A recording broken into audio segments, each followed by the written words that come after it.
Hello friends, Canva pro की series में आपका स्वागत है। पिछले सेशन में हमने देखा कि एक वेबसाइट के क्या बेनिफिट हैं अगर आप डिजिटल मार्केटिंग के पर्सपेक्टिव से देखते हो। आप अपने प्रोडक्ट को, सर्विस को प्रमोट कर सकते हो डिजिटली। आप आसानी से वहाँ पे इमेज, ऑडियो, वीडियो का एम्बेड कर सकते हो, ब्लॉग्स लिख सकते हो, अपने प्रोडक्ट सर्विसेज के बारे में बता सकते हो। एक ऑनलाइन कैटलॉग प्रोसेस को आप वहाँ से शुरू कर सकते हो। बट अब इस सेशन में हम बात करेंगे वेबसाइट बनाने के लिए आपको चाहिए क्या। तो 3 चीज़ें आपको एक वेबसाइट बनाने के लिए चाहिए। सबसे पहले आपको चाहिए डोमेन नेम। तो एक वेबसाइट का डोमेन नेम उसका नाम होता है।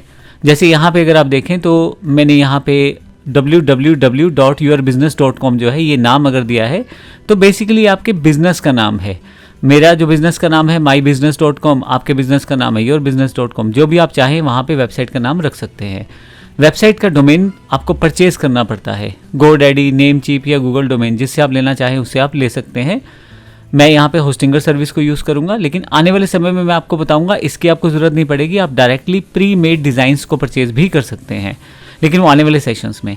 इसी तरह से आप जब डोमेन नेम चुनते हैं तो वहाँ ये ध्यान रखा जाता है कि वो छोटा रहे और आपके ब्रांड को रिलेट करे। तो इसका फ़ायदा ये मिलता है कि कोई भी व्यक्ति जब आपकी वेबसाइट पे जाता है तो उसी तरह के ही ब्रांड नेम को फॉलो करने की कोशिश करता है जो आपका एक्चुअल में है। जैसे एक समाचार चैनल है www.aajtak.com, तो वेबसाइट का नाम भी aajtak.com ही है। इसी तरह से news24.com है। जैसे यहाँ पे एक एग्जांपल है कि मैंने एक कोक को सर्च किया है, तो जब कोक को सर्च करता हूँ तो होम पेज यहाँ कोका कोला यूएस का जो लिखा है, इसकी वेबसाइट का नाम है www.coca-cola.com। इसी तरह से मान लीजिए मैं सैमसंग को सर्च करता हूँ तो सैमसंग की वेबसाइट होगी www.samsung.com। तो ये आपका डोमेन नेम रहता है जो कि आपकी वेबसाइट का एक नाम रहता है। जब आप एक नाम डिसाइड कर लेते हैं अपने कंपनी का, अपने बिजनेस का, अपनी ऑर्गेनाइजेशन का, तो अब आपको एक सर्वर स्पेस चाहिए होता है जहाँ पे आप अपनी फाइल्स को रख सकें। जैसे कि आप अपनी जब भी वेबसाइट बनाते हैं तो उसमें काफ़ी सारी फाइलें शामिल रहती हैं, जिन फाइलों में आप अपनी जानकारी रखते हैं। जैसे कि कैटलॉग बनाना है, गैलरी बनाना है, कोई पीडीएफ अपलोड करना है, कोई वीडियो अपलोड करना है, कोई इमेज फाइल। इस तरह की वेबसाइट की काफ़ी सारी फाइल्स रहती हैं जो इन्फॉर्मेशन को वहाँ प्रयोग करने के लिए ज़रूरी रहती हैं। इसके लिए आपको सर्वर स्पेस यानी कि वेब होस्टिंग चाहिए होती है। वेब होस्टिंग के लिए हम लोग अलग अलग कंपनियों को देख सकते हैं। ब्लू होस्ट है, साइटग्राउंड है, होस्टिंगर है, गोडैडी है। लगभग बहुत सारी कंपनी सर्वर स्पेस आपको प्रोवाइड करवाती हैं। जैसे मैंने पहले भी बोला कि मैं आपको एक ऐसा सोल्यूशन दूंगा जिसमें आपको अलग अलग कंपनी बना जाके डायरेक्टली ही चीज़ें आपको एक ही जगह से मिल जाएंगी। बट अभी मैं आपको बताऊंगा कि आप वेबसाइट एड्रेस और सर्वर स्पेस को कैसे यूज़ कर सकते हैं, यानी कि डोमेन नंबर, होस्टिंग आप कहाँ से परचेज़ करेंगे, कैसे परचेज़ करेंगे, उसकी जानकारी भी मैं इस प्लेटफॉर्म में आपको दूंगा। इसी तरह से अब आपके पास डोमेन नेम भी आ गया, यानी कि आपकी वेबसाइट का नाम, और मान लीजिए आपने वेब होस्टिंग भी ले ली है, यानी कि स्पेस भी आपके पास है, आप फाइलें भी रख सकते हैं ऑनलाइन। अब आपको एक प्लेटफॉर्म चाहिए जिसके साथ आप अपनी वेबसाइट बना सकें। तो तीसरी जो सबसे इम्पोर्टेंट चीज़ है वो है प्लेटफॉर्म। काफ़ी सारे प्लेटफॉर्म्स मार्केट में बनी बनाई वेबसाइट्स आपको अवेलेबल करवाते हैं, जैसे विक्स है, शॉपिफाई है, लेकिन इसके साथ वर्डप्रेस एक बड़ा इम्पोर्टेंट जो CMS सिस्टम है, इसके साथ वेबसाइट बनाना बड़ा ही आसान रहता है।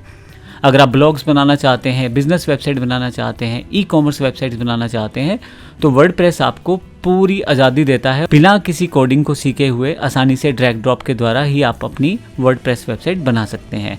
हमारे आने वाले सेशन में वर्डप्रेस पे पूरी जानकारी लेंगे। अब जब हम बात करें कि एक वेबसाइट बनाने के लिए क्या क्या चाहिए, तो फाइनल स्टेप्स मैं आपको बता देता हूँ। सबसे पहले आपको एक डोमेन परचेज़ करना है, दूसरा आपको एक होस्टिंग परचेज़ करना है। ये 2 चीज़ें आपको चाहिए। सबसे पहले डोमेन नेम, फिर होस्टिंग। आप एक ही सर्विस प्रोवाइडर से दोनों ले सकते हैं, आप अलग अलग भी ले सकते हैं। हम ज़्यादा टेक्निकल नहीं जाएंगे, आप एक ही सर्विस प्रोवाइडर का हम यहाँ प्रयोग करेंगे। इसी तरह से आपको वर्डप्रेस इंस्टॉल करना है, क्योंकि वर्डप्रेस एक ऐसा प्लेटफॉर्म है जो आपकी वेबसाइट को बनाने में मदद करता है और बहुत ज़्यादा आसान रहता है। ड्रैग ड्रॉप के साथ ही आप अपनी चीज़ें बना सकते हैं। फिर आपको थीम चुनना है, किस तरह का आपको वेबसाइट चाहिए। बिजनेस वेबसाइट चाहिए, एजुकेशन वेबसाइट चाहिए, सर्विस वाला चाहिए, जैसा आपको चाहिए वैसा आप थीम चुन सकते हैं। फिर आपको अपनी वेबसाइट में पेजेस जोड़ने होते हैं। होम, जिसमें आप अपनी इंपॉर्टेंट जानकारी रखते हैं। अबाउट अस में आप अपनी इन्फॉर्मेशन रखते हैं कंपनी के बारे में, ऑर्गेनाइजेशन के बारे में। सर्विसेज या प्रोडक्ट का पेज आप बना सकते हैं, जहाँ पे कैटलॉग रख सकते हैं।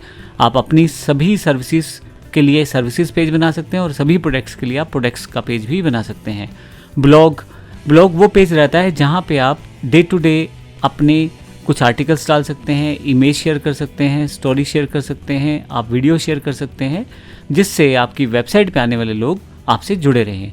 कॉन्टैक्ट में आप अपनी इन्फॉर्मेशन दे सकते हैं, जिससे कोई व्यक्ति अगर आपकी साइट पे आ रहा है तो वो उस कॉन्टैक्ट के जरिए आपसे फर्दर जुड़ना चाहे तो जुड़ सके। इसके लिए आप कॉन्टैक्ट अस फॉर्म्स को यूज़ कर सकते हैं, आप फ़ोन नंबर वहाँ डाल सकते हैं, गूगल मैप का यूज़ कर सकते हैं, ये सब चीज़ें। इसके अलावा आपको प्लगइन्स इंस्टॉल करने होते हैं। प्लगइन्स छोटे छोटे सॉफ्टवेयर होते हैं जो आपकी वेबसाइट की कार्यक्षमता को बढ़ा देते हैं।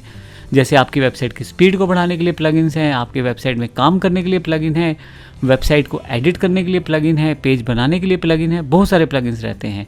इस तरह से सर्च इंजन ऑप्टिमाइजेशन के लिए प्लगइन है, जिससे गूगल पे हमारी पेज रैंकिंग या वेबसाइट रैंकिंग अच्छी हो सके।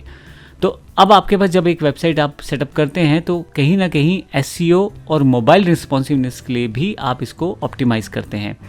मोबाइल रिस्पॉन्सिवनेस का मतलब क्या है? आपकी वेबसाइट कंप्यूटर पे जैसी दिखाई दे रही है, मोबाइल एक छोटी डिवाइस है, वहाँ वो वैसी नहीं दिखाई देगी।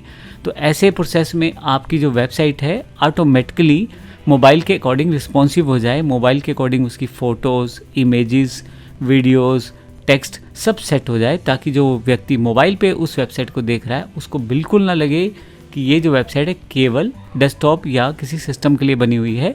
ये बिल्कुल ऐसा लगे कि वो किसी मोबाइल ऐप को ही यूज़ कर रहा है। फाइनली आपको अपनी वेबसाइट लॉन्च करनी है और उसका प्रमोशन करना है। यहाँ से हमारी पहली जर्नी शुरू होती है, जिसमें हम डिजिटल मार्केटिंग में अपनी एक वेबसाइट बनाना सीखेंगे। धन्यवाद।